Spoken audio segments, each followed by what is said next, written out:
Quand le Jourdain a été traversé, que les cieux sont ouverts et la gloire manifestée, quand la satisfaction absolue de Dieu est réelle et la justice accomplie, alors il y a la gloire. Cela a été démontré en Christ quand les cieux s'ouvrirent. Quand le premier Adam tomba, le ciel fut fermé. Autrement dit, le paradis était fermé. Il n'y avait aucun accès. Mais quand le dernier Adam a pris et porté de manière symbolique tout cela au Jourdain, le premier Adam pouvait désormais entrer. Le paradis était réouvert, le ciel était réouvert, la gloire était en vue. Cela conduisait tout droit vers la transfiguration.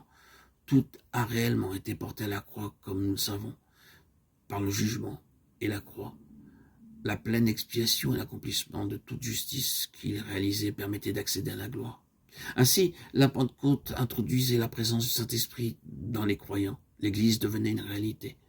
La nature étrange et particulière de cette dispensation et la proclamation de l'Évangile jusqu'au bout de la terre attestaient la gloire du Dieu satisfait.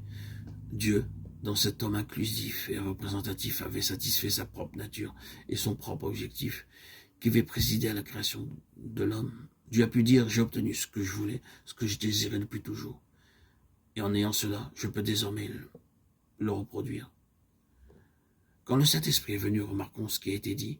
En lui, vous aussi, après avoir entendu la parole de la vérité, l'évangile de votre salut, en lui vous avez cru, et vous avez été scellés du Saint-Esprit qui avait été promis, lequel était un gage de notre héritage pour la rédemption de ce que Dieu s'est acquis pour célébrer sa gloire. Éphésiens 1, 13, 14.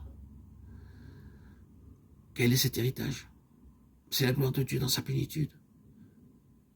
Nous avons lu que la gloire du Seigneur remplissait le tabernacle et le temple. Observons que c'est dans ce lieu que résidait toute la plénitude d'Israël. C'est là que la satisfaction d'Israël devait se trouver, car la gloire était là. C'est de là que tout procédait pour la vie d'Israël. Dans cet endroit où était la gloire se trouvait l'héritage d'Israël. Maintenant, vous connaissez ce court passage des Éphésiens où l'apôtre prie pour que les croyants aient les yeux de leur cœur éclairés, pour qu'ils puissent connaître, parmi d'autres choses, quelle est l'espérance qui s'attache à son appel, quelle est la richesse de la gloire de son héritage qu'il réserve aux saints ou qu'il a dans les saints. Éphésiens 1, 18.